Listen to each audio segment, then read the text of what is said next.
जी नमस्कार भैया। नमस्कार।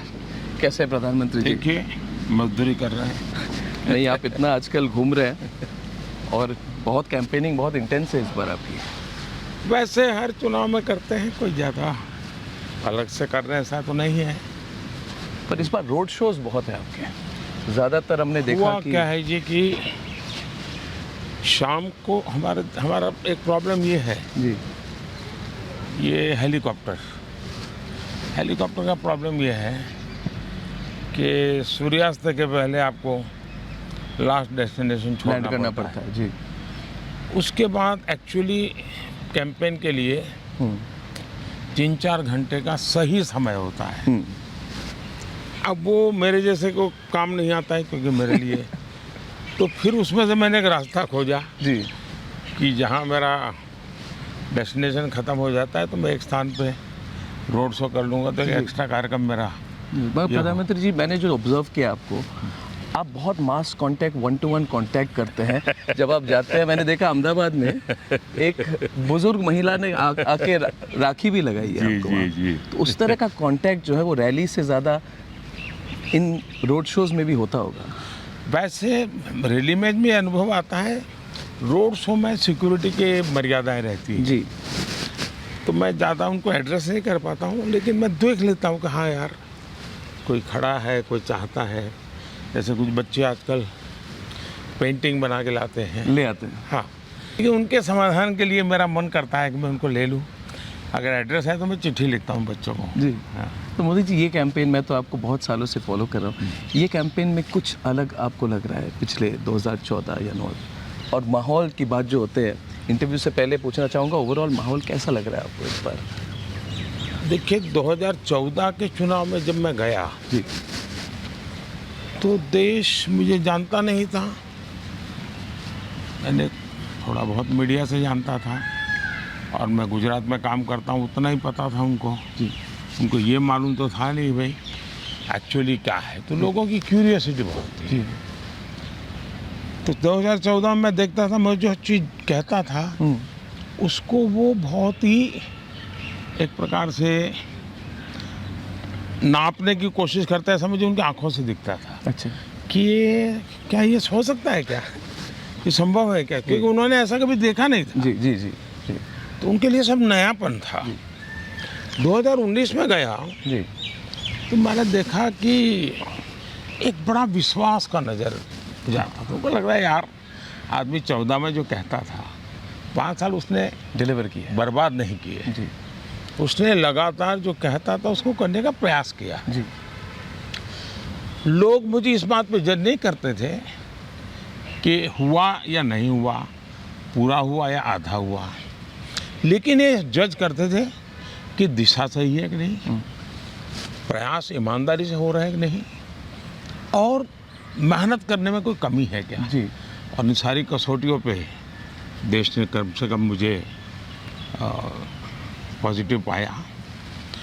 19 में जब मैं गया तो ये अनुभव था। जी 24 में मैं देख रहा हूँ जी कि मेरी सफलता ही मेरे लिए चुनौती बनती जा रही है।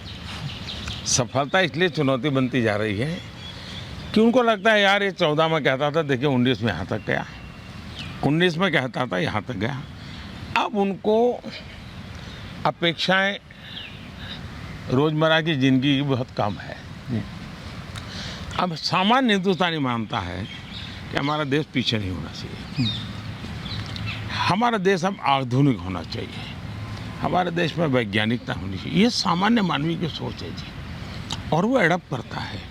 खास करके डिजिटल इंडिया ने जी उसको अनुभव करवाया जी जी जी कि ये सब संभव है, हम भी ये कर सकते हैं। जी सामान्य मानवीय को, वरना टेक्नोलॉजी घर में घड़ी भी टाइम सेट करना है तो पहले सोचता था जी। कि घड़ी का टाइम सेट, तो बच्चे को बुलाता है, अरे देखो यार वो घड़ी लेट चल रही है, सेल बदलना है। तो आज ऐसा नहीं है एक, और इसलिए मैं समझता हूँ कि ये समय आकांक्षाओं का समय है जी बहुत बड़ी आकांक्षाओं का समय है, और ये आकांक्षाओं का समय है तो मेरा उत्साह भी और बढ़ गया है। मैं एक व्यक्तिगत सवाल पूछूं जी। इंटरव्यू शुरू करने से पहले? मोदी जी, पूछता है Bharat, nation wants to know आप इतने रिलैक्स्ड कैसे रहते हैं? अभी आपको कोई मिले इतने चुनाव के गर्मी के बीच में और आपकी शेड्यूल 2014 से ज़्यादा है, 2019 से ज़्यादा है। 2014 में जब इंटरव्यू की थी आपकी, मैंने 9 मई को ही की थी 2014 को, और तब आपका गला भी बैठ गया था। इस बार गला भी आप, you are looking very fresh, very relaxed. तो अगर टीवी पर लोग मुझे न देखते हैं और आज जिस रूप में आप मुझे देखते हैं तो मानते ही नहीं कि मैं मेहनत कर रहा हूँ। और आजकल कुछ लोग बोल भी देते हैं। लेकिन जी, शायद 2014 में और 2019 से बजाय जी, एक अलग ही माहौल है चुनाव में, और उसका एक स्वाभाविक परिणाम मेरे मन पर भी होता है। मैं भी इंसान हूँ आखिर, कोई तनाव नहीं है, तनाव नहीं, कोई इफ्स एंड बट्स नहीं है, हाँ। कोई दुविधा नहीं है। और मैं गुजरात में इतने साल रहा, लेकिन मैंने ऐसे चुनाव नहीं देखे। मैं सब चुनाव जीतता था, 2/3 बहुमत से जीतता था, लेकिन इतना, और इसलिए मैं कह रहा हूँ कि चुनाव मोदी निमित्त है। ये भारतीय जनता पार्टी की एक व्यवस्था है, लेकिन मेरे हिसाब से चुनाव देश की जनता ने अपने कंधे पर ले लिया है। और एक प्रकार से मैं जो कहता हूँ, मैं जाके कहता हूँ कि भाई मैं 2 चीज़ के लिए आया हूँ। एक, 10 साल देश को आगे बढ़ाने में आपने जो योगदान किया, तो मैं आपका धन्यवाद करता हूँ, देश आपने आगे बढ़ाया है।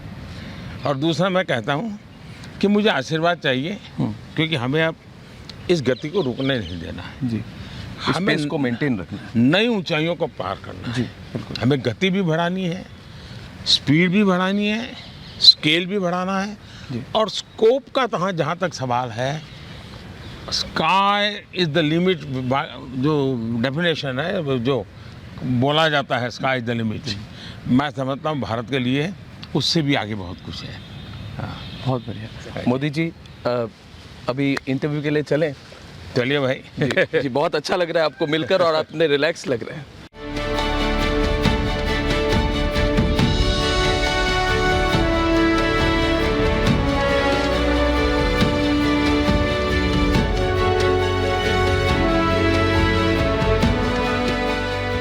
प्रधानमंत्री ji, Republic Network, Republic TV, Republic Bharat, Republic Kannada और रिपब्लिक बांग्ला के सारे दर्शकों की ओर से बहुत बहुत धन्यवाद।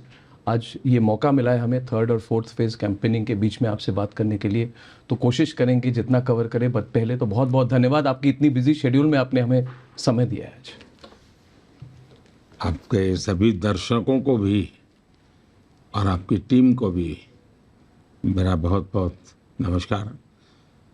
ये चुनाव हम राजनेताओं के लिए तो दौड़ धूप का होता है, लेकिन शायद मीडिया जगत में, इसमें भी टीवी मीडिया के लिए तो सबसे ज़्यादा दौड़ धूप का समय होता है। लेकिन मुझे अच्छा है कि आपके कई राज्यों से जुड़ी हुई आपकी चैनल होने के कारण मुझे कईयों के साथ एक प्रकार से आज संवाद करने का अवसर मिल रहा है। मैं सबको नमस्कार करता हूँ। धन्यवाद।